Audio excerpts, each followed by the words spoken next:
Today's video is sponsored by Squarespace. This is a Crown Graphic 4x5 film camera made by Graflex Incorporated in Rochester, New York, or at least it's part of one.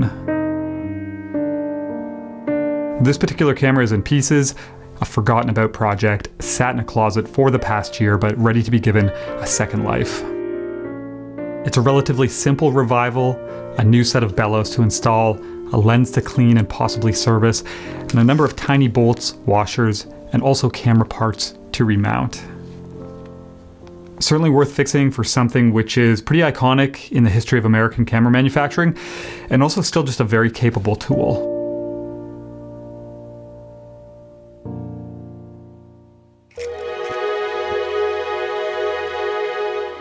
The Crown Graphic was first released in 1947 and was very similar to the Speed Graphic, which had been made since 1912 and was the go-to portable camera for decades, one of the reasons being that it had a focal plane shutter. The Crown was a bit of a modified version, ditching the focal plane shutter, resulting in a slightly lighter and smaller camera. It was made up until 1973. So the Crown Graphic was actually the first 4x5 camera that I ever owned and shot with. I did a video years ago on the channel, one of my earlier ones, sharing that experience. And even still to this day, there's still a lot that appeals to me with these. And in many ways, the Horseman 45FA that I currently shoot with is almost like a more polished and refined version of one of these. What I love, first off, is that the Crown Graphic is fairly compact and light for a large format camera. It's a box design with a drop-down bed, which is quick to set up and super solid, and the design actually allows you to keep a lens attached when closing the camera up. And while it isn't the most fully featured when it comes to movements, it still does give you some flexibility with front rise, tilt and shift, and then you can drop the bed down for front tilt and fall. So even though this is an older camera, I still do think it's one of the best options out there if you're interested in trying out large format. It's still very, very capable. And here in the UK, I see these kits go often for like 200 to 300 pounds. I just saw one the other day for 300 pounds with a lens and film holder. So this is a camera that'll always have a soft spot in my heart just because it's what got me started with large format. And for that reason, when I saw it sitting there in the closet the other day, I figured it's probably time pull it out, assemble it, fix it up, and get out and shoot some film with it. So step one in all this is to attach the new bellows, which are actually half attached. The original bellows had some small holes in them, but luckily for these cameras, you can get a new set for quite cheap. A little bit of a finicky job to get these mounted and then get the small metal frame clipped back on, but overall, completely doable. Step two is to rebuild the camera, which originally I took apart for cleaning about a year ago, leading to me wondering how some of the parts actually fit back together. This camera has a side-mounted rangefinder, which indicates it's a pre-1955 version, and it's currently not working. With the new bellows installed, I can reinstall the Graflock back, the style of back now used on most large format cameras, almost could be considered industry standard.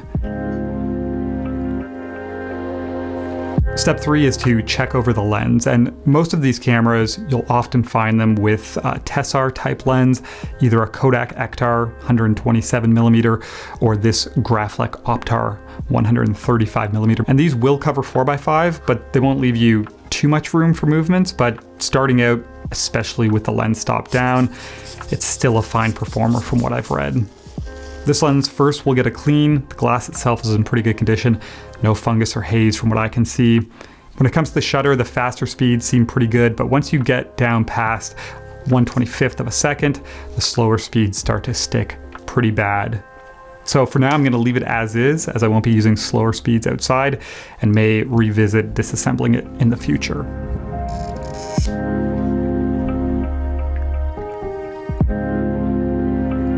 Okay, so a few days have passed. I finished assembling this back on Friday. It's now Tuesday. I basically had to put it aside for a little while I did some other things, but yeah, it's really nice to see this thing back together again. And I forgot that it's actually in pretty nice condition. It was really just those bellows with the pinholes that was the issue, but obviously with those replaced and with everything cleaned up, it actually looks really nice considering the age. So Yeah, excited to have this back in action. And what I did is I actually just went outside and shot a frame of FP4 just in my backyard, purely just to be able to check that the camera was working properly because I hadn't used it yet. I did check the bellows with a flashlight and they looked good, but still wanted to make sure.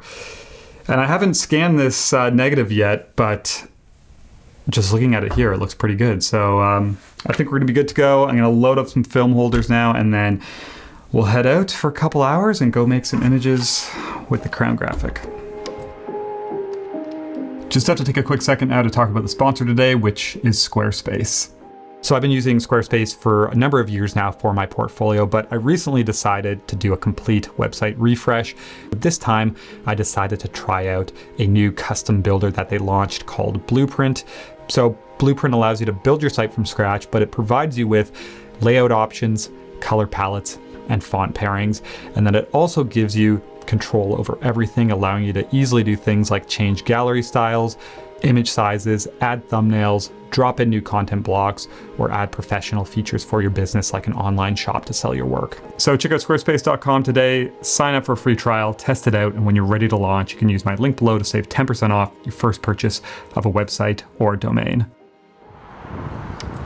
Okay, so came out a little bit further than I thought I was going to, just over here in South Wales at this garage that I've been meaning to come back to. This is a really cool spot that I shot at a couple months back in one of my Hasselblad videos, and when I was here I made a portrait of the owner, and I've been meaning to get back and give him a print of it. So I printed one off this morning. This is Peter here. We're gonna go see him, give him the print, and then figured we could hang here for a couple hours and it'd be a good spot to shoot with the Crown Graphic. Some cool pumps and maybe do another portrait. Oh, bloody hell. I was expecting to be in black and white. No, not this one. Yeah. Color. I wanted to bring this to you though, just to say thanks for letting me hang out here last time. Say it again. I said I wanted to bring this to you just to say yeah, to say thanks for letting me Thank you very much. hang out here and shoot last time. I might have it framed up above my bed. Yeah, there you go. But yeah, that you can have that. Thank you. And maybe I'll grab some of my gear, and I'm going to photograph your pumps out here. Right.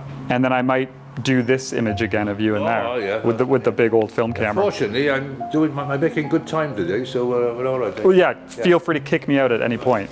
Okay. Yeah.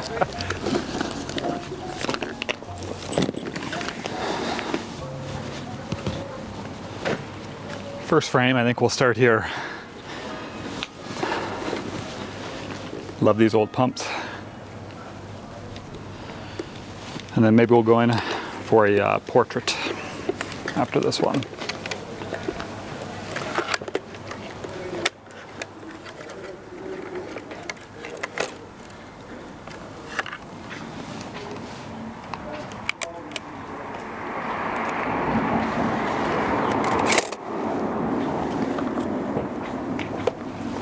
Okay, so I think I have an initial image set up here of the pumps here, this one in the foreground and kind of the main pumps in the background. I'm gonna shoot on FP4, which will be nice. And it's funny, you know, it's been like probably 5 years since I last used this camera, and obviously there's been quite a big gap. This was, you know, the first one that I ever used, and just talking about the movements not being a big deal, and I don't think they are if you're starting out, but even right now for this image, first one I'm shooting with this, I'm like wishing I had some swing to get kind of the line of these in focus, but not today.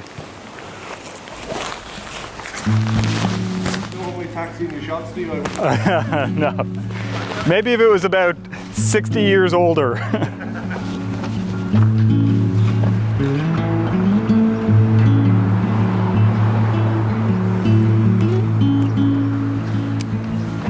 Okay, we're in business. I'm not gonna trust this cable release today, so I'm gonna fire by hand. There we go.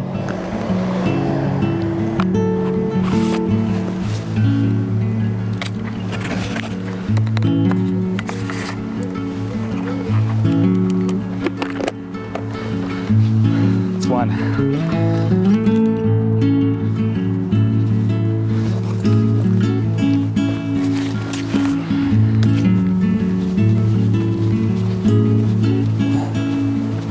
Again, swing would be really nice here. I think I might shoot this wide open.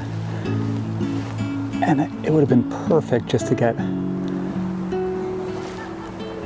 the pumps, just the pumps in focus. So I'm going to pick the center. At the very least, we'll see how this lens does wide open.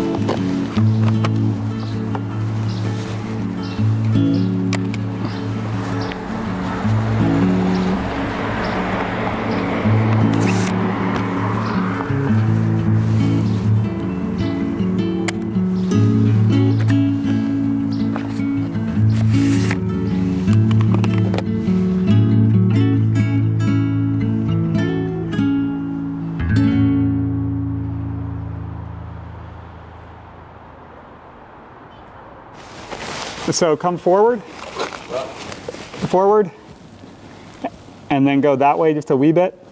Yep, whoa. Oh, hands in pockets? Yeah. Hands in pockets, you got it.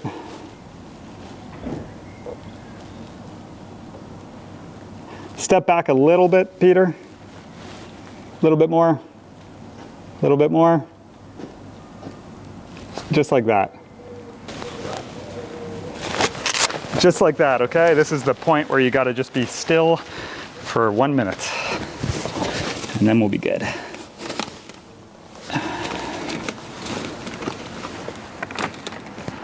We'll just hope no one shows up in the next minute.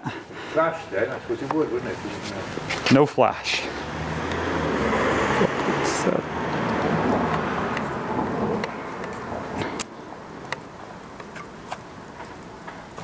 So just keep staying right there. 4, 5, 250. That should like me, That's it.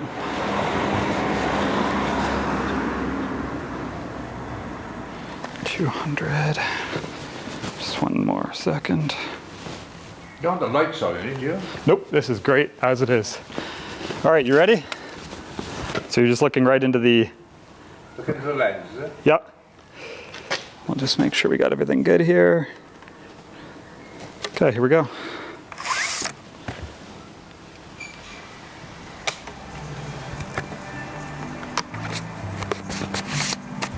That's it. As long as I didn't mess anything up, we'll be good.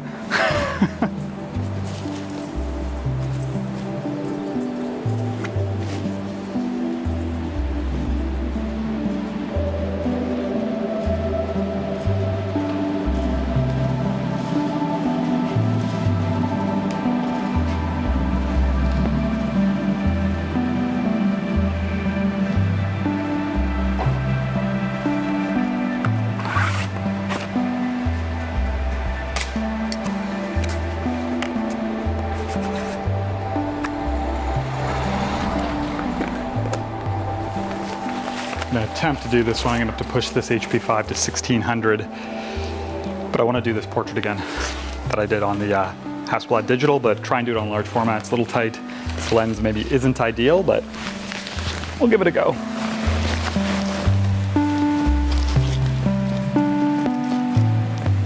Can you move that way just a wee bit?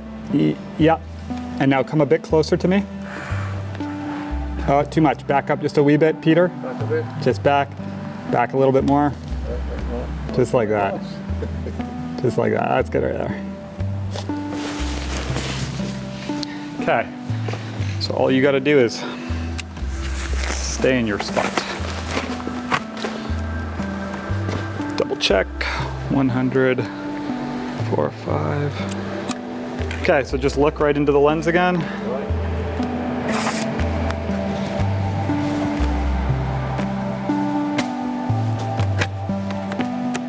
That's it. Cool. Done. That's it, is it? That's it.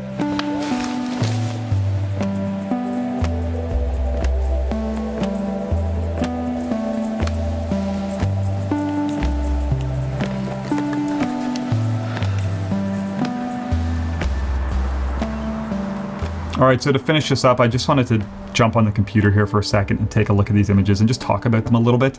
But overall, I will say this was a really fun one, and I'm actually quite happy with a couple of these images.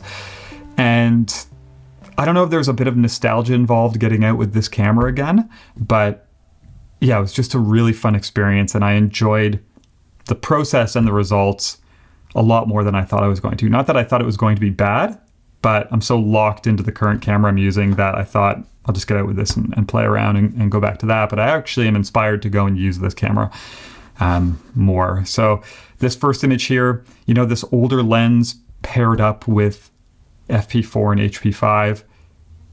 I really like the kind of look of all of these images. The lens is not perfect, but it still performed, you know, very well considering how old it is. And like I said earlier, especially stop down, you could go and use like a simple older lens like this and make a lot of work, and it's going to work great. So this one here, I actually hit focus on the pump pretty good. It looks nice. This is on FP4. Again, not having, you know, some movements like swing, I had to just stop down to F22, and yeah, unfortunately that wasn't enough to get the other pumps in, but I still like this image. I like this composition a lot. This one here is shooting wide open. If we look in the center of the frame, it actually, you know, the detail here looks really good considering this is a pretty big scan on the Epson V700.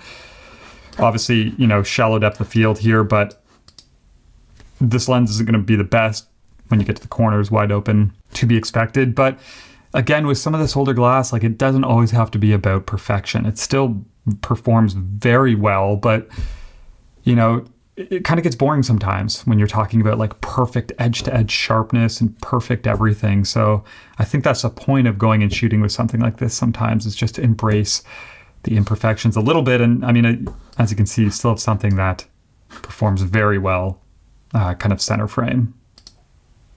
So I like this one quite a lot.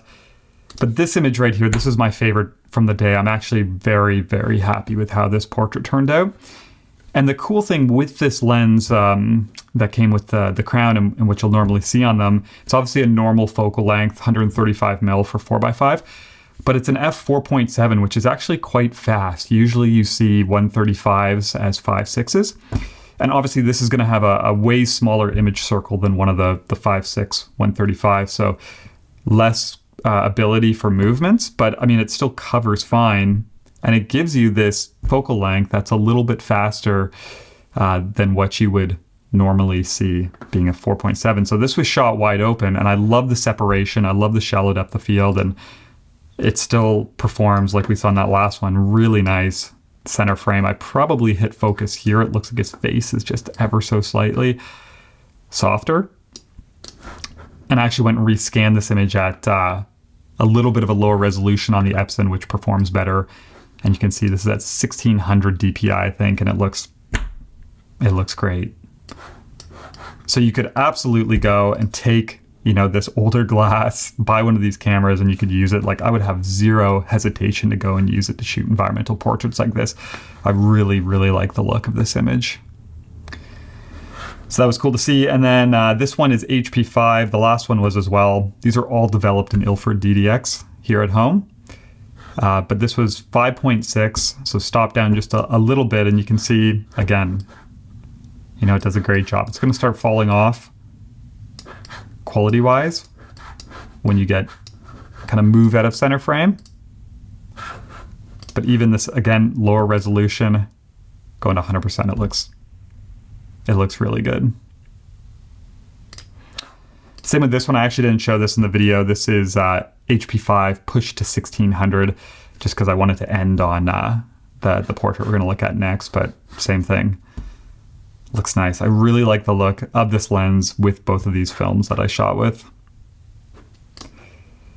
And then this final portrait here, this is such a tricky situation. You know, obviously a tight space to work in, but you have this amazing window light that's kind of illuminating his face, and then it's kind of getting flagged off his body. But what happens is you have this crazy contrast difference between, say, like the deep shadows and the light on his face. And I have the negative here. So this is the negative. I'll see if I can get it in focus. You can see it's very, very thin. Obviously, you start pushing HP5 a couple stops, it's going to get more contrasty. But then you can see, like, the light on his face is good, but obviously the shadow areas are just so much darker. So this maybe could have been developed a little bit longer and exposed a bit more, but I was able to kind of clean it up in post. And I'm still quite happy with how this one turned out. I think if I didn't shoot that other portrait, I'd be very happy with this one, but if I had to pick between the two, this would be my go-to here. But overall, you know, just a very fun day to get out. Originally, I set out to do this video just as like a for fun thing to fix that camera up and give it a second life. But I surprised myself, you know, going out and shooting with it and just remembering how much I enjoy the simplicity of something like a Crown Graphic and just using the older optics as well. So yeah, I think if you're interested in getting into large format, a camera like this is such a great entry. You know, there's a chance you'll grow out of it as you start to get more comfortable with the process and understand kind of what you need out of a large format camera. But it gives you this opportunity to get into 4x5 on the cheap, and gives you a tool where you can go out and just start making images. And I think that's the most important thing with large format, is to just start shooting and start developing a process and start getting comfortable and decide where you want to go from there. So I hope you enjoyed this video. I'll put a link to the camera that I was shooting with below. And yeah, hope it maybe inspires you to give 4x5 a shot if you've been wanting to try it. Other than that though, just want to say thanks for watching as always, and I will see you very soon.